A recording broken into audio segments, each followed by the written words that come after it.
I can't believe this. Well, yeah, of course I can. Um, Brennan is calling for. Um, it upsets me. I mean, what is it? Excuse me. For Trump to tone down his rhetoric about the media. Um, I forgot the exact words, but about Trump attacking the media or calling them liars and whatever. Well, they're attacking the media. The media is owned by the global government, the Illuminati. If you ever bother to tell about me, and hopefully I'm still alive and what's happened to my sons and my father and mother and country, how in the world can you explain it? Because I've put it up on YouTube and Facebook since April of 2012, and YouTube August the 3rd of 2013. Now, prior to then, I wrote a book I've put up about this, about mind controlled murders, and you can cure an illness or create one. So you've always had a cure for cancer or any of it. Problem is, it can also create illnesses. And this is the files that were stolen, and I was writing about them, and Larry Flint was shot while I was writing this book, and I lived in Marietta, Georgia. He lived in Lawrenceville. Well, he didn't live in Lawrenceville. He got shot and his intestines and guts blown all over the sidewalk there. So, that by Magnum. Okay, now back to the media. The Illuminati took down my father, Edward VIII, with total lies. He was married to my mom, Claudia Ruth O'Keefe Windsor. They had to go in and destroy everything about my mom when my father and she married. And then they lied with character assassination, took him down. And history tells you he married Wallace Warfield Simpson. Well, that's a lie. She married a double, a look-alike, an imposter. And there were several of them that went out and did all this bad behavior and attached it to my father, Edward VIII, which was a lie. He would not follow orders from them. I'll say it again. He loved his country, my country. And look at us now. This is what friends do to you. I mean, come on, kidnap your monarch. Take down a monarch and kidnap the monarch's daughter, who is the monarch, because he's made arrangements when he was forced out. And that's all I'm going to say. I've said all this over and over and over, at least for today, because your media is so corrupt. They're the ones that need handcuffed and locked up. So what he's saying is for Trump to calm down his rhetoric about telling the truth about the media. He hasn't told it yet. I wish he would tell about what's been done to me and my father and mother and the mind control murders. I'd like to see how the country reacts. It has to be put up on this media controlled Illuminati, which stole the Tesla files that I was writing about. They stole them. They really did. They ended up with them. They said that President Trump's uncle stole them back in 30, which he may have. And I hope he's not part of the Illuminati, because I certainly hope President Trump's not. He doesn't seem to be, because he's going after the press, and they need going. They're supposed to tell the truth, not lie, cover up, and create the not just the atmosphere, because the Illuminati, which they represent, Rockefeller's right there in Rockefeller Plaza. NBC, all you have to do is look at them in the morning, and the others there, the media, and they've got Rockefeller Plaza. Now then, they've got, this was allowed to happen after my father was taken down, because he wouldn't go along with the Illuminati. And part of their thing was the treaties that were signed after my father was taken down that allowed the UN to be formed, and they formed countries without borders. Just like going on now, what the invasion of the UK, France, Turkey, Germany, did I say Germany, etc. With immigrants, you created the war that drove them there, just like the ones from Honduras and Guatemala. You went in and took my country, took down my father, kidnapped me, and disposed of my mother. All the photographs, you won't find one of her. You can find Georgia O'Keeffe, my aunt. You won't find a real photo of my mom. They didn't count on me being born. In 1939, my father was 45, my mom was 40. So after they disposed of him as king, had him marrying Wallace Simpson a lie, why then heaven help, I was born. So then they go after me and take him down, and they've covered all this up. And what's happened to me, hear me writing about the mind control murders, the fact you can cure an illness or create one, all of this getting in a campaign, flown out to Mr. Flint's. There's a list of people that mind control was used on. I've been putting this up kind of like a diary. So obviously when someone questions, well, you didn't tell, I have over time, and I can't. I'm not in the condition and able. I'm using a little bitty phone and got a lot going on that's very health-wise and stressful. I mean, I don't know what it appears to other people, but my life is pretty controlled, okay? And when somebody gets up there, Brennan, whoever, oh God help me, and he's telling Trump to tone down his rhetoric about the press, the media, they are the problem. They're the big problem. You control it and you control everything. I bet you anything, if somehow worldwide it got out about the mind control, how many people have died. You got the Virginia Tech shooting. You've got a whole list that go way back of personalities that were killed using it. And then they go after the person for telling the truth and try to shut them up. God knows they've done that. So the very minute that the press is made to print this about the cover-up of me and my father and mother and all this, and the mind control murder, Scott Peterson's now death row out there and has been. And I'm going to mention Timothy McVeigh again. I used to put up a page, or I have on my YouTubes and Facebook. He was in the U.S. Army, and he in this article, and I knew that, well, I already knew it before I saw that because I'd written about it. I think the bombing of the Murray Federal Building in Oklahoma City was, I don't know, mid 1990s. I'm not sure. But anyway, this book, I tore the page out of it. It was sent to me by a church saying, this is what you've been telling about. Well, I already knew that Timothy McVeigh was programmed, but in this sheet of paper that I put up, it's called Project Lucid, and it's about the end times and the chipping and all that, which I had been telling about. And only I connected it through patterns together, the murders. And because mind control is invisible, just like odors that have been used on me, it's hard to prove. I have an autoimmune disorder, and someone can create havoc for me by toxic odors and smells.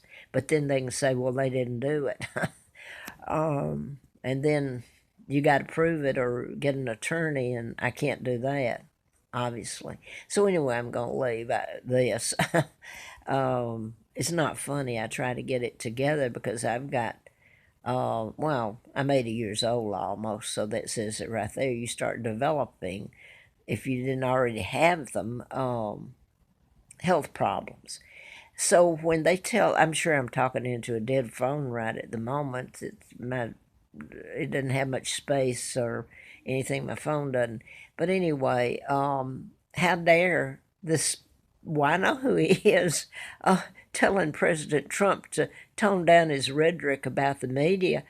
My God, why didn't he go after the media and tell them to demand they tell the truth for once in their sorry lives, or else they're going to all be handcuffed. And of course, you can't go back to 1936 or prior to 36 and dig them out of the grave. Nobody but God can make them pay for their crimes. So when somebody says make them great again, how about saying, hey, first maybe I'm going to leave that because I know people get mad. They don't, I've had people really get mad because, and one of them was a Dempsey, where they put me when I was kidnapped. Annie Carter up at religious, in church every Sunday morning. Her daughter was, and I can go in and tell you some more about that. The adopted daughter, you should see what happened to her. The sorry Ezra Carter. See, by telling the truth, you got all these people. I'm telling the truth, and you tell the truth, and they don't want it told. But when I had Hustler magazine endorsement there, so I had a little after all had been done to me. This is in early 1984. Well, still got a little time. I went by her house up in Carlisle, Kentucky. She was a a teacher for younger, I don't know, anyway, in Lexington. And thank God the sheriff and the police there were the right people because they were on my side. Because believe me, the Dempseys, when I did the book and found out about my kidnapping and my real name, they went after me before then. But, it gets so absurd what was allowed to happen. But anyway, this is Lina Dempsey, the twins, where they put me in Moulton and gave me the twins' name, Peggy. Both twins were murdered by their mother, Lina. So I'm put there by JFK and the mafia, the Illuminati, Rockefellers, Rothschilds that control your press. And they put me in you can't call it a slum. It's horrible how I grew up. But anyway, I want to get back to Annie Carter, was one of the sisters to Lina. And when I had the car, I dropped by, or I was afraid to drop by because they wanted me dead too, because Lina would have faced the death penalty back. I don't know what the charge would be now. It's murder of the twins and then cover up and torture of what they did to me, the Dempseys. And I guess I'm going to quit now. I've put this up so many times. But anyway, at Annie Carter's, they covered it up. So they would, if this were ever prosecuted, my God, Annie's daughter married a band leader or something within the church. And all this family were in the church every Sunday. You would think they were the most, well, I don't know about the nicest, but the doors wouldn't open, and Lina Dempsey was always looking at me at breakfast, and she'd put Christ's picture there at the table, and she was blaming me. She was still pretending that I was the twin, and then when I know this sounds, I'm not rambling, I'm trying to put it together on this before it goes off and make it make sense. It should make sense. Anyway, they wanted me dead. So I stopped by Annie Carter's, and her husband's name was Ezra, up in Carlisle, Kentucky. And their daughter, her husband was band leader at one of the churches there in Lexington. And this is where I said, thank God, the sheriff and the police there in Carlisle, and forgotten the town right next to it. But anyway, and then Lexington, of course, was the good guys. Anyway, I got there, and when I first went, I had the car furnished by Hustler. So I had a means of escape, and it appeared that I had someone protecting me if I'd run in a campaign and this endorsement. So she was halfway nice then, if you call it halfway nice. So I go back later when don't have the Hustler car, and I'm on the road again, on the side of the road again. So obviously the thought is, well, nobody's protecting me. And man, I was out there. I mean, so I went back, and I guess I'm going to get to this point. At that time, I was on foot and no money, and they wanted me dead, and she and Lina were on the phone all the time. And I thought, well, I got to get out. I needed a place to stay. They've had me running from place to place, the side of the road, trying to find a place to be. And when I don't have a car, and it looks like I have no means of support. So you got Lina and her sister. They want me just shut up. So they won't leave me alone. They had a farm and everything, a big farm, kind of nice enough. Anyway, they were going to, I stayed there a week or two. Wow. And they were going to a TVA thing that was an annual event there in nearby town. So we went, and they made me go with them. And we got there, and I remember they were having a picnic and all this and saluting the flag. And this is what I'm getting to. With her knowing all about my kidnapping, Annie Carter, of course she did. I grew up there, she knew it, the whole family knew it and covered it up. And then they want me dead. It's like I'm to blame now. Okay, so I'm in the car and they make me go with them. I don't know where they thought I was going. Their farm's way out, but I ended up walking out of there anyway and calling the sheriff to get out away from them. And he come and got me, thank goodness, and bought me a bus ticket to, at least they were nice. But anyway, this is what happened at the, if I get this up, at the picnic. They said, of course, to get up and everybody salute the flag. Well, I didn't, the American flag. My question is, what's wrong with people? They get mad at me. I've been kidnapped and brought over here, and what I've told doesn't even go far enough. You can't tell it all. I hope it is one day, and I hope this is not going out just yet. How in God's name can someone get mad at me for telling what's the truth? If someone did this to, let's say, Hillary Clinton's daughter, Chelsea, or anybody else, the Americans would be outraged, and yet I'm not supposed to open my mouth, and I'm supposed to salute the flag that, first of all, stole it from the UK. And then they took down my father, the monarch. Then they invaded Great Britain, and now it's a global government sitting up in New York with the real monarch, me, and my sons. I hope they're alive here. And you expect me to salute the flag, and you get mad at me? So anyway, I didn't stand. Oh, man, I had hell to pay for that.